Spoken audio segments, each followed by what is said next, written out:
Hey y'all, this is Satu back with another video. I know it's been a while. Man, I got so much going on, but anyway, I thought I would take this relaxing day off to see if I can do some recording. And I'm gonna try something today that, I don't know, it's something new, something different that I've never done before, which is practice a reading. So I'm going to come up with a fictional question and I'm going to do a reading to answer that question. So let's see. So right now I have, this is the Sacred Sisterhood Tarot. And let's say if Cheryl came to my table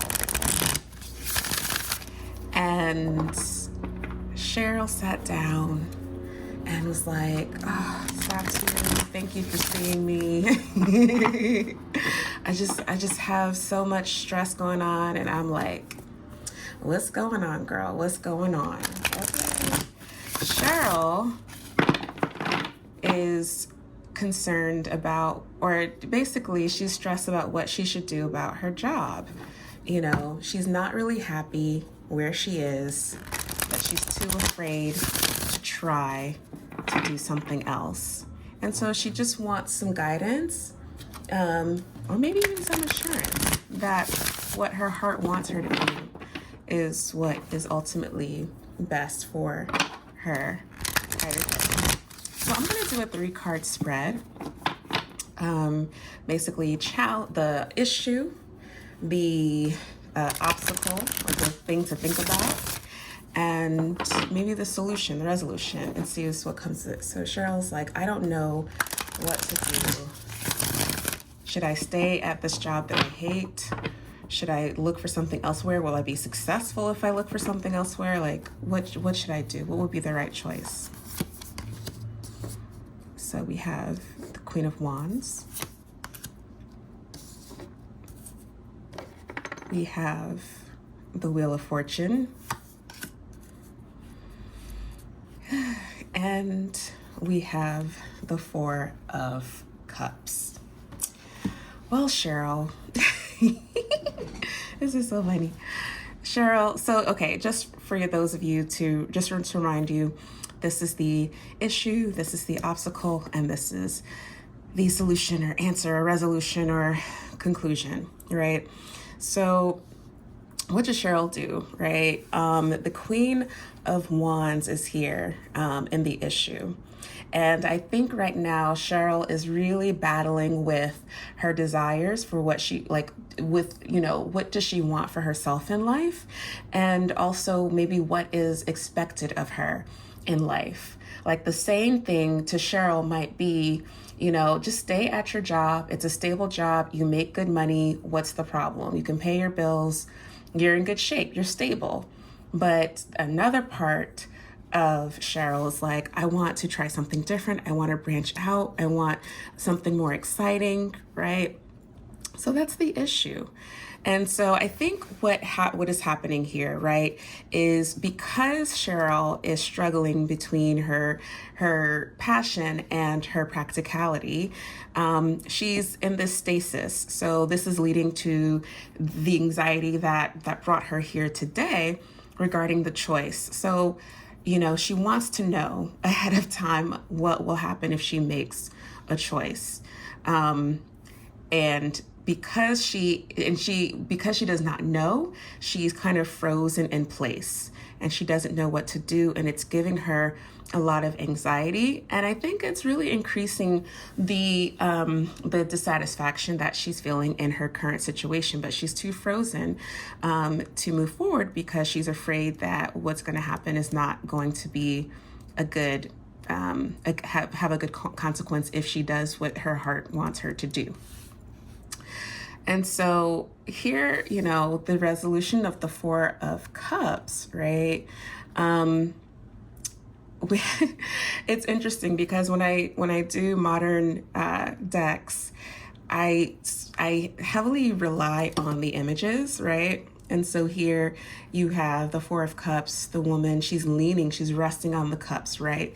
So there's this security, this stability there, but there is a sense of boredom, right? And I think that, I could read this one of two ways. My instinct, though, I would answer this question of what is at cost if you stay, and what is at cost, or what is at stake if you go, right? If you move towards a place where you're like, you just stay where you are long term, how is that going to help you become your best self? So you can stay here if you want, but if you stay there, you may not be able to explore the things that you need to explore in this life as part of your human experience, right? There's this saying that change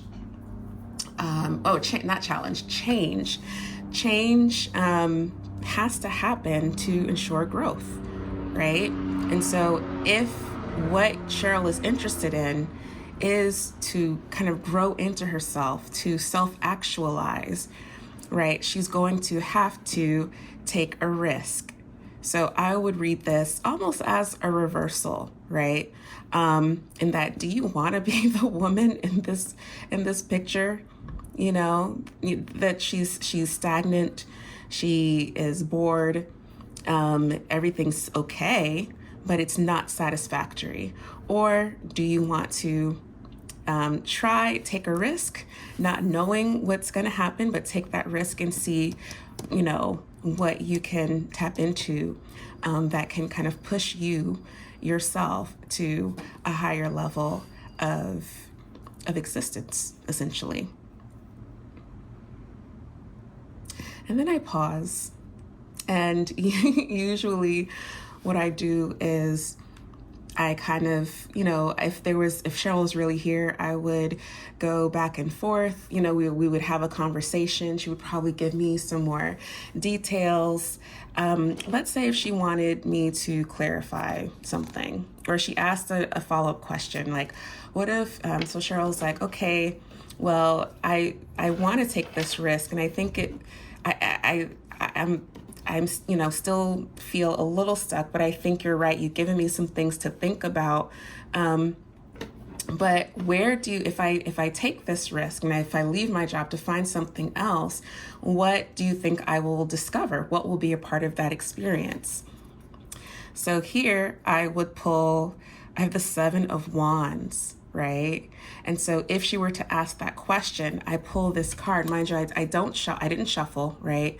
If I have cards already outside the deck in a reading, I won't reshuffle to answer follow-up questions. I'll just pull from the deck the way it is. So off the top, I pulled the Seven of Wands. And basically what I would answer to Cheryl is, it will not come without hardship, right? What you need to probably experience in your life now, and why it is that your soul or your heart is itching for some change, is because you need to go through something to come out the other side in a particular way, with a particular realization, with a particular mindset, right? Or a better knowledge of self in some way. And so maybe this, and mind you, I love that the Queen of Wands is with the Seven of Wands, right? It's almost like with the Seven of Wands, like the Queen of Wands is, she's fire, she's passion, she's, there's fluidity there, there's confidence, right? But there's power, right? But here in the Seven of Wands, especially depicted in the Sacred Sisterhood Tarot, there's a sense of peace, almost like a sense of enlightenment. So they are facing obstacles, right? This path that she's afraid to take will not be without obstacles. However, it will teach her, right, to face whatever she needs to face with a confidence, with an assuredness, and with a sense of peace and security in her own abilities and own power. And I think that is awesome, especially if you are striving to become a better version of yourself, right? If you're striving towards self-actualization, if you're striving towards self-evolution or contentment, you're going to go through some things, right? You're going to have some lessons. And then you're going to come out on the other side stronger, spiritually stronger than you were before. So I'll stop there. I mean, I could continue with Invisible Cheryl. And I just wanted to kind of try this out just to see what it is. I think it's kind of cool. I think it's kind of cool. Let me know what you think about this. And I would love to see others try something like this, just to get a sense of how you read. Because I think that as a tarot reader, we all have, there's a subtle changes and nuances and differences with how we read cards. And I would not say that how I read cards is the right way by any means, but it's definitely not the wrong way, because how I read cards is how I read cards. They're my cards. This is my tool, right? And so what I'm doing is I'm channeling the wisdom that I have within myself, and perhaps maybe spiritually I'm calling on the wisdom of another realm, maybe, or maybe not, right? But what is coming through this reading is from me, the reader, but using the container is the deck. So yeah. Anyways, good luck, Cheryl. I hope that you are able to make this decision with bravery and courage, and to know that whatever comes your way, you will, as you have always done, come out whole on the other side. Okay? So yeah, so let me know, I don't know, I want to I think I might do a couple more of these. And let me know your thoughts in the comments. All right. See ya next time. Bye.